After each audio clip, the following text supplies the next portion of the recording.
এই অন্ধকারে কি কি দেখলে বাবুরা? আমার মুখটাই তো ঠিক করে দেখতে পারলে না। না না, তার দরকার নেই। আপনি খুব ভালো মানুষ। তাই বুঝি? কিন্তু লোকে যে অন্য কথা বলে। কি কি কথা বলে লোকে? আমি নাকি মানুষ গুম করে ফেলি। কি বাবুরা, আমার স্বরূপ দেখবে নাকি?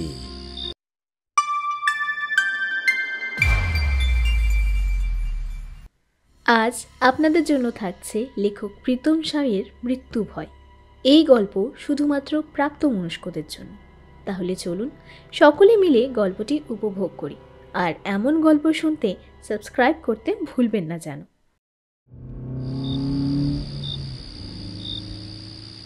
ওহ গড, ফাইনালি অবশেষে আমরা এই ধ্যারে গোবিন্দপুরে এসেই গেলাম। কি বলিস ঝিলমিল? ভালো চাস তো আমার মাথাটা গরম করাস না। আমার এখানে বিন্দু মাত্র আসার ইচ্ছে ছিল না। এর থেকে অনেক ভালো ছিল গানের কনসার্ট আমাদের কলকাতায়। যত দোষ এই অভিজ্ঞতার। হ্যাঁ, এখন তো তাই বলবি। তোদের কাজের দরকার ছিল না, সারা দুর্গাপুজোতে ঘোরাঘুরি করেছিস। তখন কি কাউকে কিছু বলেছি? অভিকের মুখের কথা কেড়ে নিয়ে রঞ্জন বলল, রাগ করো না, তুমি তো জানোই ঝিলমিল একটু লাজুক। জানি বলেই তো কিছু বললাম না। দায় তো আমার, কারণ আমি একমাত্র আমাদের বাংলা ব্যান্ডটা বাঁচাতে চাই। আর তোদের তো তাতে কোনো বিন্দু মাত্র ইচ্ছাও দেখছি না। অভিক এক প্রকার চুপ করে গিয়ে তার যাত্রাপথের দিকে মনোযোগ দিল। কারণ বয়সে বড় সে, দায়িত্বও তার বেশি। গ্রামের রাস্তার পুজোর বৃষ্টিতে কাদামাখা।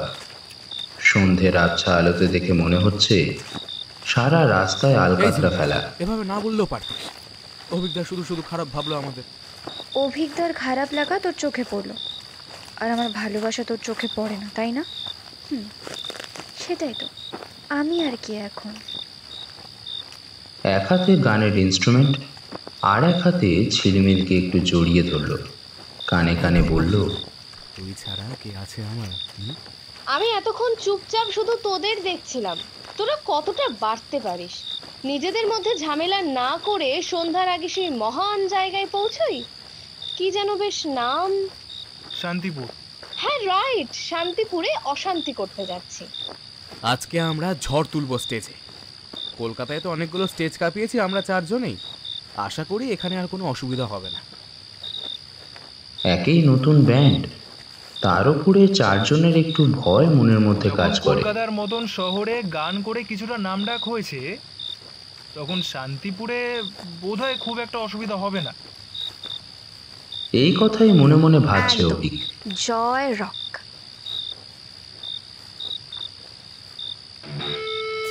গন্তব্যস্থলে পৌঁছে স্টেজে উঠে মাইক্রোফোন হাতে নিয়ে অভিক এবার চেঁচিয়ে দিল, কেমন আছো শান্তিপুরবাসী? সবাইকে শুভ বিজয়া, বড়দের প্রণাম, আর ছোটদের বুক ভরা ভালোবাসা। একটার পর একটা বাংলা গানে কেঁপে উঠছে মঞ্চ। উর্মিলা যেই না সুর তুলল, নাচ হেলে দুলে দুহাত তুলে। একের পর এক সিটির আওয়াজে আশেপাশের পরিবেশ পুরো গম গম করে উঠছে। কি অভিজ্ঞতা? ঠিকঠাক নামালাম তো? গদগদ মুখ করে অনুষ্ঠানের পাওনা টাকা গুনতে গুনতে ঝিলমিলের দিকে তাকিয়ে বলে উঠল, তোরা আছিস বলেই তো আমি আছি। রঞ্জনের কানের কাছে গিয়ে আস্তে আস্তে বলে উঠল ঝিলমিল, দেখেছিস কেমন তেল দিচ্ছে? তা তো দেখতেই পাচ্ছি। কাজের বেলা কাজই, কাজ ফুরোলে পাজি। এই ভাই উর্মিলা, তুই চুপ কেন? তোর কি কিছু হয়েছে? কি হবে? কিছু না। তোমাদের কথা শুনছি আর ভাবছি কারোরই বাড়ি যাবার কোনো তাড়া নেই। কিন্তু বিশ্বাস করো, আমার খুব তাড়া আছে। আমি এই রাত দুপুরে এই অচপাড়া গায়ে থাকতে পারবো না। বলছি, আমরা তো সবাই ক্লান্ত, তো আজকে রাতটা যদি কারোর বাড়িতে কাটানো হতো। গ্রামের লোকেরা তো খুবই ভালো, আর পঞ্চায়েত প্রধান নিজে নিমন্ত্রণ করেছে তার বাড়ি যাওয়ার জন্য। তাই বলছিলাম। দেখ ভাই, আমার কোনো ব্যাপার নেই। যেখানে রাত সেখানেই কাত। তোরা বললে যাব, নইলে থেকে যাব। অভিকের সিদ্ধান্তই চূড়ান্ত। উর্মিলার মন রাখতে রাত 12:30 শেষ বাস ধরার জন্য সবাই ছুটল। একেই অমাবস্যার রাত, কালো অন্ধকার, একটু ভয় ভয় ব্যাপার, তার মধ্যে শিয়ালের ডাক এক মায়াবী ভয়ঙ্কর পরিবেশ। আচ্ছা অভিদা, এই সিদ্ধান্তটা কি ঠিক হলো? এই রাত দুপুরে এইভাবে বেরিয়ে পড়া, মানে ঝিলমিল তো ঠিকই বলছে। আমরা যদি বাসটা না পাই তখন কি হবে? এত কিছু ভাবার সময় নেই, যখন বেরিয়ে পড়েছি দেন হাঁটতে হবে। তো প্লিজ, ফর গড সেক, চুপচাপ হাঁট। তোদের আপত্তি থাকলে তোরা দুজন থেকে যা, আমি আর অভিজ্ঞতা বেরোলাম। টাটা। উফ উর্মিলা, তুই রাগ করছিস কেন? আমাকে একা রেখে চলে যাবি এখান থেকে? আহা মরণ, একা কেন? তোমার আশিক তো আছে। ওটাই তো সব থেকে বড় ভয়। আশেপাশে কোনো ওষুধের দোকান নেই, আর আমার কাছেও জিনিস নেই। হেলমেট ছাড়া আমি ওকে গাড়ি চালাতে দেব না। সে যতই রাস্তা ভালো থাকুক, বুঝলেই আমার সুইট হার্ট। বুঝি না বাবা তোদের এসব ভালোবাসার কথা। তুমি আর খুকিটি সেজো না তো। ভালোই তো ডুবে ডুবে জল খাচ্ছ। কি ভাবো কিছু বুঝি না? সব বাজে কথা। অভিজ্ঞতা আমার দাদার মতো। তাই না? কিন্তু আমি তো অভিজ্ঞতার কথা বলিনি একবারও।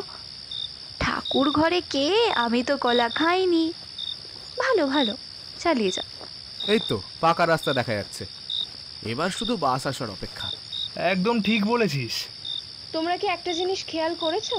এখানে একটা টিকিট কাউন্টার আছে। হ্যাঁ তাই তো, আসার সময় তো চোখে পড়েনি। তাহলে তুই কি বলতে চাইছিস? এটা রাতারাতি এখানে উড়ে এলো? হ্যাঁ, দেখেই বোঝা যাচ্ছে এটা অনেক পুরনো। দাঁড়া, আমি গিয়ে দেখছি ভেতরে কেউ আছে নাকি। এক্সট্রা পাকামো মারিস না তো রঞ্জন। এই গ্রামে আমরা নতুন, এদের আদব কায়দা আমরা কিছুই জানি না। তাই চুপচাপ দাঁড়া, বাসের জন্য অপেক্ষা করি। সময় অতিবাহিত হচ্ছে, ঘন কালো আকাশ আরও নিকষ কালো হয়ে উঠেছে। ঘড়ির সময় 1:30টায় ঢুকেছে। 4 জন দাঁড়িয়ে আছে সেই রাস্তার ওপর। আমি আর পারছি না দাঁড়িয়ে থাকতে, আমি এই বসলাম। তখন আমি বারবার বললাম থেকে যাওয়ার কথা। আমার দিদুন বাড়িও গ্রামে, আমি জানি। এমনিতেই গাড়ি পাওয়া ভীষণ চাপের বিষয়, তার উপর এই রাতের মধ্যে। হ্যাঁ, শুনেছি যে গ্রামের লোকেরা নাকি 8টার মধ্যে ডিনার করে নেয়। এইসব কিছুর মধ্যে অভিক একটু চুপ ছিল, কারণ সে বয়সে বড়। তাকে গাম্ভীর্য বজায় রাখতে হবে। যতই বিপদ আসুক তাকে ঢাল হয়ে দাঁড়াতে হবে। এই বাবুরা কোথায় যাবে? সবাই একটু অবাক। শালে জড়ানো তার মুখ, সেখান থেকে তার বয়স বোঝা বড় দায়। আপাত দৃষ্টিতে দেখে মনে হচ্ছে 65 থেকে 70। এখন কোনো গাড়ি পাবে না বাবুরা।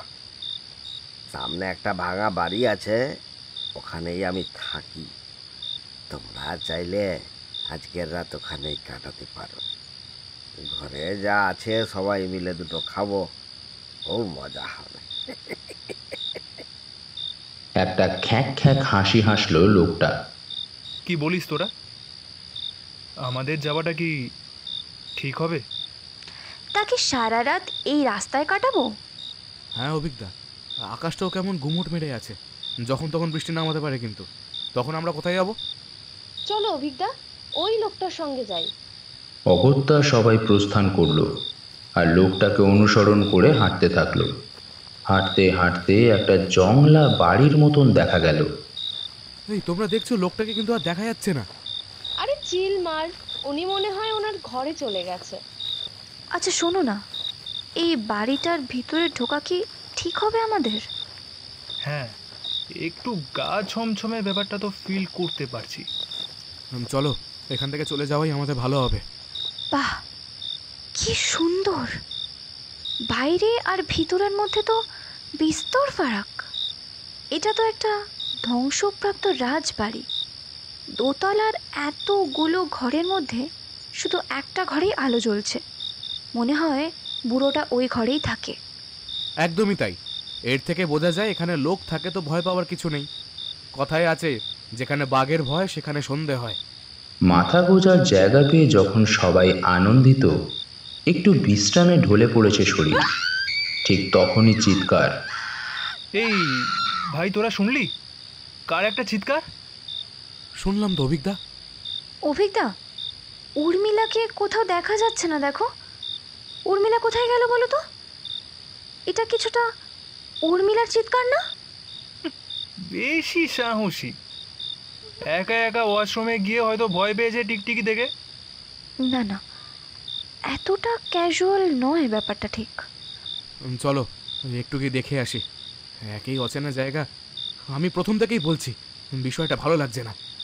একবার ছাদের কড়িকাঠের দিকে তাকাও, কি একটা ঝুলছে অন্ধকারে, ঠিক বোঝা যাচ্ছে না। দাঁড়া, আমি টর্চ লাইটটা বার করছি। এ কি, এটা তো উর্মিলা। রীতিমতো গা শিউড়ে ওঠা ঘটনা। আবার মিনিটের মধ্যে উধাও হয়ে গেল সেই ঝুলন্ত বস্তুটা। কি বাবুরা, খাবে না?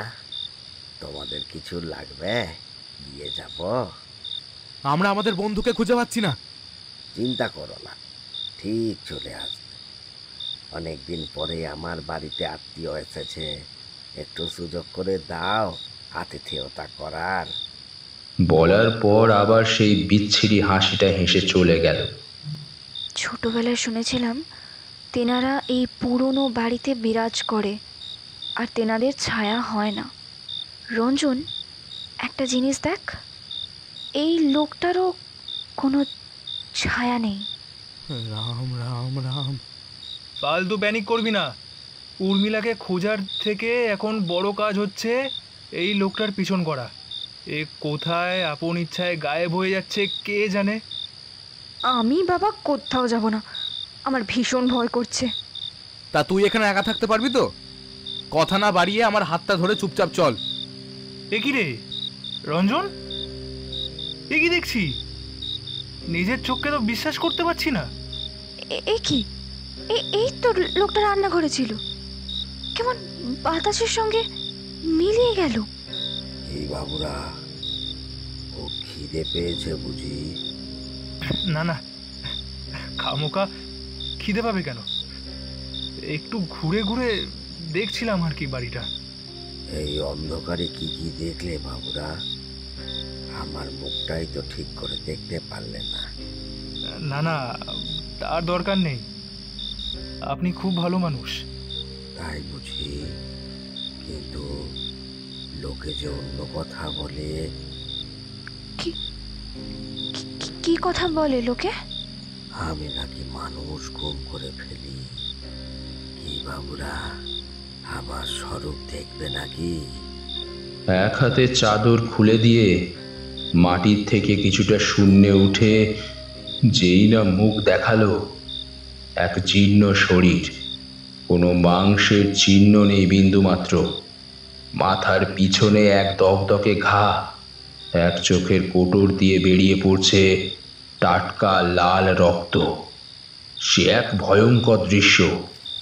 তিনজনের জোরালো চিৎকার রাতের নিস্তব্ধতা ভাঙল।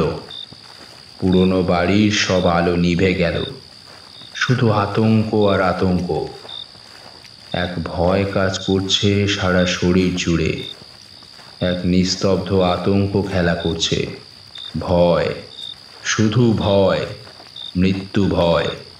ছুটতে ছুটতে অমাবস্যার রাতে নিকষ অন্ধকারে তিনজনে পৌঁছালো রাজবাড়ির ঠাকুর দালানে। এই দালানের মা কত বছর ধরে অচলা হয়ে আছে এখানে? এই অতৃপ্ত বাড়িটা শুধুই রক্ত চায়। আমরা কেউ বেঁচে ফিরতে পারবো না অভিজ্ঞতা, কেউ পারবো না। এই হয়তো আমাদের শেষ গানের কনসার্ট ছিল। আর যদি গ্রামের লোকের কথা শুনতাম তাহলে এই বিপদে পড়তে হতো না, বুঝলি? সব দোষ ওই উর্মিলার। নিজে তো বিপদে পড়লই, সঙ্গে আমাদেরকেও ছাড়লো না। এখন নিজেদের মধ্যে দোষাদোষি করার সময় নয় ভাই। ঠিক বলেছ অভিদা, পরিস্থিতি খুব খারাপ, আমাদেরকে একসাথে থাকতে হবে। এই কাল রাতটা একবার শুধু কাটুক, আমি আর এখানে এক মুহূর্ত দাঁড়াবো না। তোর কি মনে হয় আমরা এখানে ভুরিভোজ করার জন্য বসে থাকবো? হ্যাঁ একদম। এখান থেকে বেরিয়ে সোজা গ্রামের বটতলা, তারপর কয়েকজন গ্রামবাসীকে নিয়ে উর্মিলাকে খুঁজতে হবে। দেখো অভিজ্ঞতা, এই রঞ্জনটা কি মানুষ? এই করুণ পরিস্থিতির মধ্যে কিভাবে নাক ডেকে ঘুমাচ্ছে। আমার তো ইচ্ছে করছে ওকে ওই ভূতের হাতে তুলে দিই। তোর কথা শুনে হাসতেও পাচ্ছি না, আবার কাঁদতেও পাচ্ছি না। ওর ওর দিকে খেয়াল রাখ। একজনকে হারিয়েছি, আরেকজনকে না হারাতে পারবো না। আস্তে আস্তে ডেকে ওকে জাগা। এই এই রঞ্জন, এই জানোয়ার। অপরিচিত ব্যক্তি হাতে 3টে গ্লাস নিয়ে তাদের কাছে এসে বলে, এ নাও বাবুরা, দৌড়োদৌড়ি করে গলা শুকিয়ে গেছে, তাই না? একটু জল খাও। এবার শুধু মুখে চালান করার পালা। এই তো জল না, রক্ত ভর্তি গ্লাস। হঠাৎ পুরো রাজপ্রাসাদে অলৌকিকভাবে আলো জ্বলছে আর নিভছে। যেই একটা আলো জ্বলছিল সেই ঘরে রীতিমতো আলো জ্বলেই যাচ্ছে। সেখানে কোনো পরিবর্তন চোখে পড়ছে না, শুধু লোকটার বিকট হাসি সারা রাজপ্রাসাদ জুড়ে ধাক্কা খেয়ে নিচে নেমে আসছে। হঠাৎই সব স্বাভাবিক মনে হলো। অনেকক্ষণ ধরে রাখা শিকারটা একটু আয়েশ করে খেলো এই নামহীন পিশাচটা। কি ভয়ঙ্কর, কি ভয়ঙ্কর! রাম নাম, রাম নাম, রাম নাম। এই সংকট মোচন করো ভগবান। এই কালো অন্ধকার রাতে ভগবান অন্ধ হয়ে গেছে অভিজ্ঞতা। ভয় পাস না, একদম ভয় পাস না। আমি আছি তো তোদের কাছে। যতটা আত্মবিশ্বাসে বলছে ততটা আত্মবিশ্বাস নিজের উপর নেই। ভিতর থেকে ভেঙে পড়েছে অভি। উর্মিলাকে তার পছন্দ ছিল অনেক দিন ধরে। একটা সুন্দর প্ল্যানিংও করেছিল তার জন্মদিনের জন্য। সেদিনকেই হয়তো বলে দিত মনের কথা। কিন্তু কথায় আছে, ভালো জিনিস বেশিক্ষণ থাকে না। কি হলো অভিজ্ঞতা, চুপ করে গেলে যে? না কিচ্ছু না, উর্মিলার জন্য চিন্তা হচ্ছে। কাল সকাল যদি আর না দেখা হয়। এতক্ষণ শক্ত থেকে অবশেষে হাউ মাউ করে কেঁদে উঠল। আমি আমি আমি আর পারছি না এভাবে। রঞ্জন তখন নিজের বুকের মাঝে জায়গা করে দিল ঝিলমিলের জন্য। এই দৃশ্য দেখে অভিকের বুকটা হাহাকারে ভরে গেল। এক অচেনা ব্যক্তি হঠাৎ হঠাৎ করে আবির্ভাব ঘটাচ্ছে, আবার হাওয়ায় মিশে যাচ্ছে। এতক্ষণ থেকে এই মনে হলো, এ হয়তো আমাদের ক্ষতি করবে না। কথায় আছে, শেষ ভালো যার সব ভালো তার। কালকের ভোরের আলোই সেই দৃশ্য দেখাবে। সারা রাতে ভয়ে কাহিল 3 জন। ভোরের আলো আবছা ফুটছে। ভাই তোরা ঠিক আছিস তো? আর ভয় পাস না। দেখ দেখ, ভোর হয়ে গেছে। আস্তে আস্তে পালাতে হবে এখান থেকে। দেখ, রাতের ওই টিকিট কাউন্টারটা আর নেই। ভোরের আলো কেমন মিলিয়ে দিয়েছে সবকিছু। তাড়াতাড়ি গ্রামের বটতলায় চল, কয়েকজন লোককে নিয়ে উর্মিলাকে খুঁজতে হবে। 3 জন যখন বটতলায় গিয়ে পৌঁছালো, কয়েকজন তাদের অবাক চোখে দেখছে আর বলছে, আপনারা এখনো যাননি? অভিক সারা রাতে দুর্ঘটনাগুলো একের পর এক সাজিয়ে ছোট্ট করে বলল সবাইকে। বটতলায় উপস্থিত কয়েকজন চুপচাপ মন দিয়ে অভিকের সব কথা শুনল। হ্যাঁ, এ কি করেছো তোমরা? আর চালটা পাওনি? কাল রাতে কত করে বললাম আমাদের এখানে থেকে যাও। অগত্যা তোমরা এক দুর্ঘটনা ঘটিয়ে বসলে। ওটাই আমাদের ভুল হয়েছে কাকাবাবু। দেখো তোমাদের সেই বান্ধবীটিকে খুঁজে পাও কি না। এভাবে এভাবে বলবে না কাকা বাবু। আরে বাবা, ভেঙে পড়ো না, ওটো। এভাবে বসে কাঁদলে কিছু হবে? ঝিলমিল রঞ্জন দুজনেই অবাক, কারণ তারা কখনো তাদের প্রিয় অভিজ্ঞতাকে ভেঙে পড়তে দেখেনি। সব বিপদেই সে বদ্ধপরিকর। উর্মিলা, তুই একদম চিন্তা করিস না, আমি আসছি। তোর অভিক বেঁচে আছে। এই কথাটা অনেকবার চেঁচিয়ে বলতে চাইল অভিক, কিন্তু কিছুই বলতে পারল না। সব কথা আটকে গেল গলায়। বাবা, তোমরা তো নতুন, তোমরা জানো না। এই অঞ্চলে একমাত্র ধনী ব্যক্তি ছিল রাজা আদিত্য নারায়ণ চৌধুরী। ওই যে বাড়িতে তোমরা কাল রাতে কাটিয়েছ তা ওনার হাতে তৈরি। বাপ দাদার মুখে শুনেছি ও বাড়ি অভিশপ্ত। এককালে এ বাড়িতে প্রতি বছর দুর্গা উৎসব হতো। আশেপাশে গ্রামের প্রজারা এসে পাত পারত পুজোর কটা দিন। বলতে পারো দরিদ্র প্রজারা পেট ভরে খেত। রাজা আদিত্য নারায়ণের একমাত্র পুত্র রাজা বিক্রমাদিত্য চৌধুরী যখন সিংহাসনে বসেন, তখন থেকেই শুরু হলো তার আয়সী জীবনযাপন। প্রজাদের প্রতি নিপীড়ন, অধিক শুল্ক আদায়, মদ্যপান আর নারীর নেশায় আসক্ত, শৌখিন জীবনযাপন বিশ্বাসী এক বিপথগামী রাজা।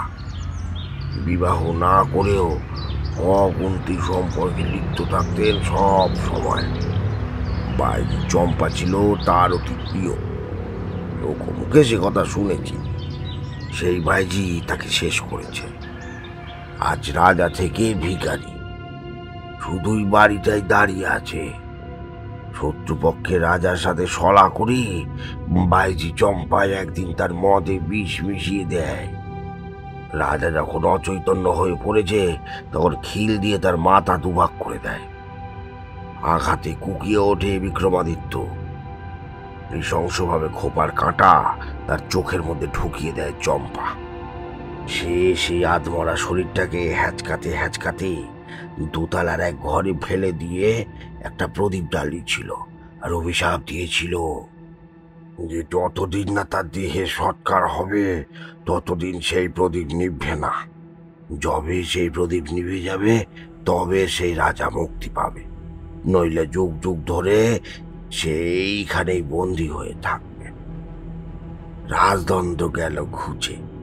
কয়েক মাস ধরে লুটপাট চলল, আবার সব শান্ত। কিন্তু রাজার সংস্কার আর হলো না। নিজের মৃত্যুর প্রতিশোধ দিতে তার অতৃপ্ত আত্মা একের পর এক মানুষের রক্ত চাইল। বিশেষ করে সবাই ছিল মহিলা। গ্রামের অনেক মহিলা নৃশংসভাবে প্রাণ হারিয়েছে। তোমাদের বান্ধবীর সাথে তাই যেন না হয়। না কাকা বাবু, না, এটা হতে পারে না। অনেকটা সময় নষ্ট হয়েছে, আর না। এবার চলুন, আপনারা উর্মিলাকে খুঁজতে হবে। হ্যাঁ কাকাবাবু, আমাদের একটু সাহায্য করুন। আজ এই বিপদের দিনে আপনারা ছাড়া কেউ পারবে না আমাদের উদ্ধার করতে। প্লিজ একটু বোঝার চেষ্টা করুন। গ্রামের বয়স্ক লোক এবং সঙ্গে আরও 6-7 জন মিলে ভাঙা বাড়ির উদ্দেশ্যে রওনা দিল। বাড়ির আনাচে কানাচে খুঁজতে খুঁজতে অভিকের চোখে পড়ল দোতলার কালো রাতের সেই ঘর, যেখানে এখনো আলো জ্বলছে। রঞ্জন, দেখ, দোতলার ওই ঘরটায় এখনো আলো চলছে। ওই ঘরেই রাজার প্রাণ পাখি বন্ধ। সেই যে রাজার শরীর ওই ঘরে বন্ধ করা হয়েছিল প্রদীপ জ্বালিয়ে, আজও প্রদীপ চলছে। যতদিন রাজার অন্তিম সংস্কার না করা হচ্ছে ততদিন অবধি ওই প্রদীপ নিভবে না। আর একে একে মানুষও খুঁজে পাওয়া যাবে না।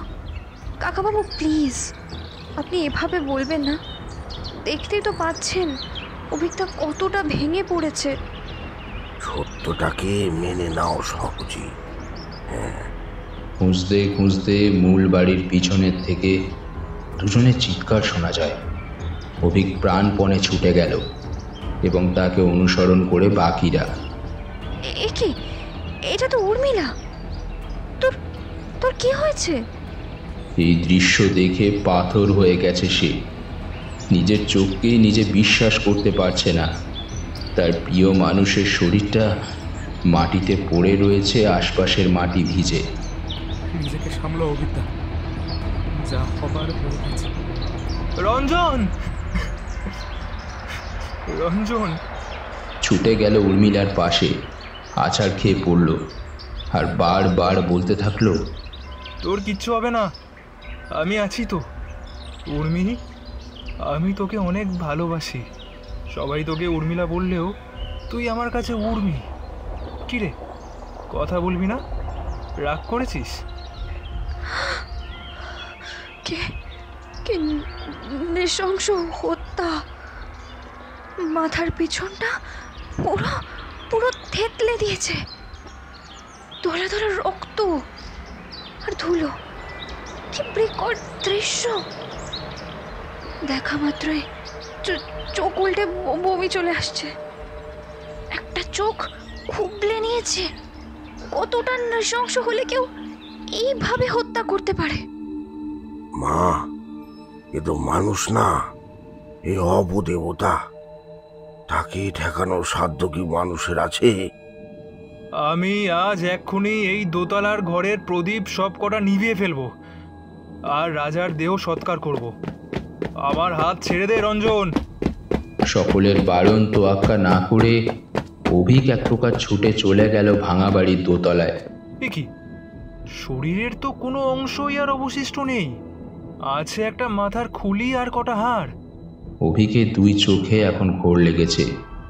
এক অবিশ্বাস্য ঘটনা ঘটল। এগুলো হাতে তোলার সঙ্গে সঙ্গে প্রদীপটাও নিভে গেল। এখন জীবন আর মৃত্যুর সামনে দাঁড়িয়ে সে। কি করছো অভিকদা? ছেড়ে দাও, চলো ফিরে যাই। সরে যা রঞ্জন, আমি আমার মধ্যে নেই। আমাকে বাধা দিলে ফল ভালো হবে না। ঘায়েল হওয়া সিংহ যেরকম গর্জে ওঠে, ঠিক সেরকম হুঙ্কার ছাড়ল। চুপ কর রঞ্জন, ও যা করছে করতে দে। সে হাড় গোড় কবর দিয়ে উর্মিলার পড়ে থাকা শরীরটার কাছে শামুকের মতো গুটি আসলো। এক হাতে কোলে টেনে নিয়ে বলল, দেখ উর্মি, আমি পেরেছি। গ্রামের লোকের উদ্যোগে উর্মিলার অন্তিম সৎকারের কাজ শুরু হয়। উর্মিলার তিন কুলে কেউ নেই, বন্ধু বলতে ছিল ওরা তিন। দেখ, যেই হাতে তোকে খাইয়েছি সেই হাতে তোকে আজ মুখাগ্নি করতে হচ্ছে। ভাগ্যের কি নিষ্ঠুর পরিহাস ভাই। ভেঙে পড়ো না অভিজ্ঞতা, আমরা আছি তো। যাকে রাখতে চেয়েছিলাম সেই তো আর থাকলো না। পর গঙ্গায় নাভি ভাসিয়ে সেই যে হাওয়ার মতন অভিক উধাও হলো, তার টিকিটাও কেউ খুঁজে পেল না। এক কালো রাত কেড়ে নিল দুটো প্রেমিক মন। ভেঙে গেল কত আশা, ভেঙে গেল সেই বাংলা ব্যান্ড। হয়তো এটাই তাদের শেষ গান গেয়েছিল একসাথে যখন।